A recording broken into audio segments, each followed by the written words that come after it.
Ten Hag is sitting on the hottest seat in English club football now. He lost that game against Spurs 3-0. Before that red card, Spurs was playing them about 60-40 in position, creating more chances than them. Now, social media is bossing, everybody is talking, pundits are talking, everybody is talking. Do we still give this man time to build what he wants to build with Manchester United, or they should just cut their loss? Okay guys, if you look at the other teams around Manchester United, everybody's on form. The Arsenal, the Chelsea, Liverpool and City, everybody, even Aston Villa are doing well. What is the chances of Manchester United finishing top 4 this season, John? You know, when you say, look, if you look at the people around Man U, everybody is doing well. Man U, the people around them are not Chelsea, Liverpool. Those guys are ahead. Man U are in gear 3. They are sitting around 12th Avenue. You know, they struggled in that game and they lost that match. And clearly, if you ask me, if Ten Hag is still on the job, I'm not sure they are going to finish anywhere in the top 4.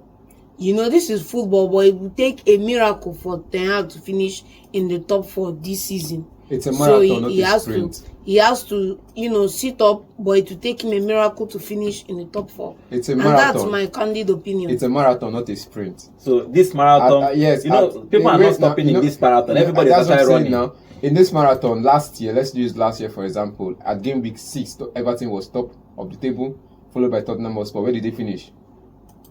That's the question. After game week 13, who was on the top? Where did they finish? So it's a marathon, not a sprint. Ten Hag didn't start well, fine. I won't fault him last season, and I'm not going to fault him now. He's got players in, and you don't expect those players to come in and make instant impact.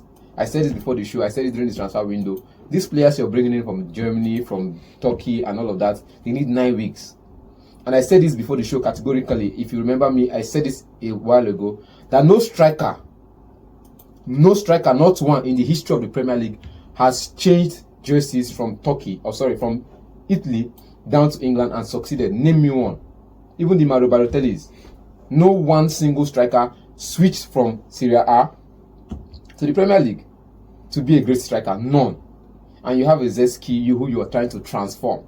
You want to change the course of history. Fine, I agree with you. There was also one time again we had a Gianluca Scamacca. We thought it was going to be good. What happened? He went back to Turkey. He's bagging goals for Atlanta. You get no one striker from the Serie A to the Premier. So it's a marathon, not a sprint. They are trying to find out the fit in which the team will play. Okay, I understand that it's a marathon. The problem with this marathon is that nobody is stopping. Definitely nobody will stop until... As it should be expected. You can't expect every other team in the Premier League to pack the bus and wait for you to catch up. And the problem now, guys, is that if you look at it, you are not even talking about top 3 again. Okay. Now, Aston Villa has joined, in quote, the big 6. Spurs are now the big 6. Now, Man U are now, they are going to fighting for the top 4 against Arsenal, Chelsea, Liverpool, Manchester City, Aston Villa, and Spurs. Then Man United making the 7. Now, 7 big teams in quotes. You're miscounting. There's a Brighton in that side who are in top 4. Okay. There's a Newcastle there who finished so top 4. Now, the question is that what are the possibilities for Ten Hag to finish in this marathon we are talking about? What do you think, based on what you have seen? What do you think that there are possibilities for him to finish top 4? Because it's not up to Ten Hag, it's up to the players' mentality. Okay. Please explain this players' mentality for me. Let me understand it, because it's for me, it's annoying for me when you say it's not up to Ten Hag, it's up to the players' mentality. Who is the final arbiter of the players' mentality? Whose job is it to get the players ready to play their games? Whose job is it to oversee the team and ensure that the team turn out right? It still boils down to Ten Hag, and that's why you cannot absolve him of any charges in this scenario, because he's the final authority. The buck stops with Ten Hag. I want to ask about this mentality thing. Yes. Except you are implying that the players are playing against Ten Hag, they want him gone. The players are lazy. First of all, that's one thing you need to understand. That means they want him gone. You can't lose a goal. You can't lose a ball like how you did against Marcus Rashford, against Tottenham Hotspur, against Van der Ven, who is according to record the fastest centre half in the Premier League. You reckon that's the fastest player last season? You see, the fastest centre half. That's what I'm saying in the Premier League. The fastest player in the Premier League still remains Kyle Walker. Anytime, any day, it's undebatable. The fastest player is Kyle Walker. Now, Kyle Walker might be slightly faster than Van der Ven. But the same person you're also putting, the same person that lost the ball is as fast as Kyle Walker. Why didn't he put up the chase? Why was he strolling? Now you put it on the coach. Bruno Fernandes was off his game. Yet there's no sub on the side. Now everybody keep calling. The Van der Ven strode past. I was looking at the rant from Rio Ferdinand earlier, and I was like, he's saying the truth. But the thing is, these pundits will still go on to blame the coach. None of them were calling us the players. The side has not had credible players playing in left back. They are making makeshift. And everybody is blaming the coach. Of course, who would you blame? You should blame the coach. Nobody's putting blames. Let's say it out there. Nobody's putting a blame on this team in charge of what's it called? Recruitment. Because no matter how you blame the coach, you also blame recruitment because they also to blame the coach because you are starting the season. You have one attacking midfielder. Yes. You have no left full back in the side, and you are starting the season. Forget about Shaw. Shaw is injured. Shaw is barely fit 1 full month in a calendar year, and you still soldier on with that guy. You have other guys in that team that shouldn't even be in the team, and you still decide to soldier on with them, and they keep costing you problems. And at the end of the day, you just keep accommodating. Baba, see me personally, if you are out to make my work hard for me, you are out. Simple. We can be friends, we can maintain relationship, but you are out. How do you tell me now that you start the season, you don't have a left fullback, there's nobody to replace in that position except Diego Dalot, and Diego Dalot playing in that place is playing out of his strength.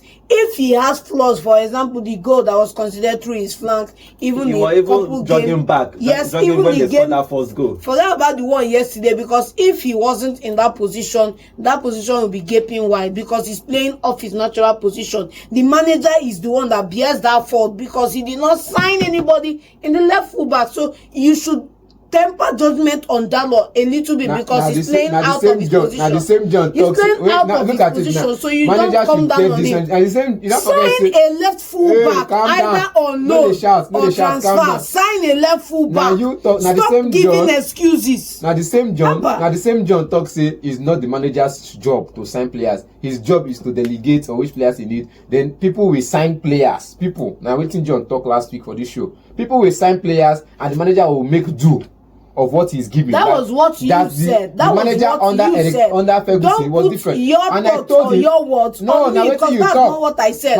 I said that under Fergie had the role of recruitment and management. That currently in Manchester United now, the role has been divested. We have the head of sports and we have the head of recruitment. We have the manager in sports. And if the manager walks up to either of those two offices and says, guys, get me a left full back, they oblige him. He asked for Anthony. They paid through the nose to get him Anthony. He asked for a couple of other players. They paid through the nose to get him. He saw Fernandes as the only AM in his side. He didn't make any plans to replace in that position. He didn't make any plans to buy another player in that position. He looked out for filling in the center half and filling in the DM, and that's what they wanted. And we are here now. He's living in his own prison created by himself because it is lack of choices, poor choices that got him where he is now. And you don't expect instant impact. Same way I said, let's give Kylian Mbappe time. Same way I said, let's give these other players time. The same way I'm saying, let's give these players that came into Man United time. Now, time all of them go chop until they fit into the Premier League. See, once they fit into the Premier League, not just the Man United philosophy, once they fit into the Premier League style of play, which is rush. Okay, when is this time you are talking?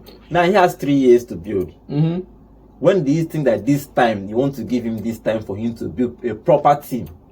Well, like if you want to talk as a normal football fan, when do you think? Because the issue is that, as I said, what I'm seeing on social media. And what some of the analysts are saying is that they can't see the progress. You might see the progress at your own, but most people can't see the progress. It's after 3 years. How long do you think that Manchester United can wait for you to judge? Because the problem is you can say let's be waiting and 2 years will pass, and they are still waiting. If they can't wait, let's be waiting and you go on relegation. If they can't go on relegation. So don't worry, let's be watching. The issue now is that how long do you think that Ten Hag can stay on this? People are forgetting that the club just went through a takeover. The club is trying to rebuild, so you don't expect new players to come in and game week 1 they are giving you 150 out But of this 100. is not game week 1. It's game week Ugarte 6, right? came. This Yes, is game week this is 6. game week 6. Ugarte came in at game week 3, and he's been playing as a sub. This is his first start in the Premier League. He started the first game against I think the Carabao Cup. He started that one. As you saw, forget that we are not seeing it. We saw the errors he made.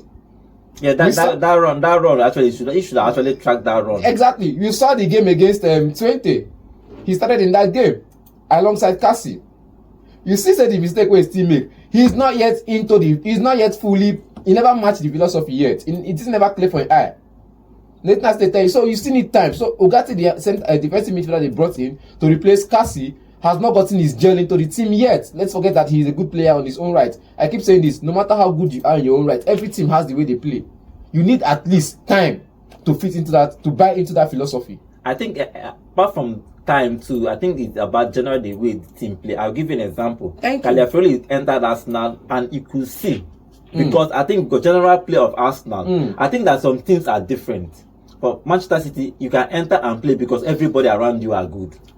Okay. For Arsenal, you can enter. It's easy for you to adapt because everybody around you, in quotes, are good. I think that most players are struggling with Manchester United because there is negativity around them. So everybody is trying to let's do well, and the pressure is on the players to perform. That's I think what the player, because that's your thought. That's what I think, because you can't tell me that Caliafrelli entered Arsenal. He was injured. He came after on Euros. Why do you think for the first game? Why do you think for the first 4 games he was starting off the bench? That's what I'm saying. He was introduced in the game against Manchester and he was City. dribbled past multiple times to get a goal. If you look at the 2 games he has played, Arsenal fan can give him a thumb, even if he made a mistake 1 or 2. But what I'm saying that generally they give him a thumbs up because he scored a goal to redeem himself. That's what I'm saying. But the amount of times he was dribbled past was more than the amount of times in a single match. Was more than the amount of times he was dribbled past in a single match in the Serie A. The truth about the matter is that no matter how you play, people are always going to dribble past you. As a winger, it depends on the winger you are facing. It's like when you are facing Saka, you don't expect Saka you to keep Saka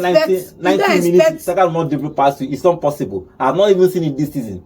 Do you understand? This season? Yes, nobody has stopped Saka from names. But who has actually stopped Saka from Kyle Walker? Played a whole 90 minutes. Wait now. I'm giving you names. He said who? A whole 90 minutes. I'm giving you names. This season. I've not. They've not. Kyle Walker didn't play that position. That's what I'm saying. They didn't play in the same position. No, that's what I'm saying. This is who has stopped Saka from dribbling like a defender that he played the whole 90 minutes. He didn't dribble that person once. This season. Yes. No. Estupiñán against Brighton. Estupiñán against Brighton. Yes. Estupiñán against Brighton. Yes. Okay, let's not go into that one too much. But now Ten Hag is going to be seeing what he's going to be doing. He's sitting on the hottest seat in England. Now the question is, how long will he sit on this hot seat?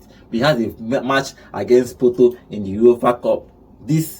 On Thursday, he has to win. He needs to just get a result somehow. Whether he should give him more time or not, the board has to decide that. But the question, even though that this league is about marathon, it's a marathon. Truthfully, they can pick form truthfully anytime and win 15 games straight. I don't know if it's possible. I pray. 15 games and he probably win the league or qualify for top 4. But now, Manchester United are not playing as a team. There's a whole lot of pressure, a whole lot of talks about Ten Hag and his hot seat. Let's see how it's going to be ending throughout this season. Let's see where Manchester United will finish, if Ten Hag will be keeping his job at the end of the season.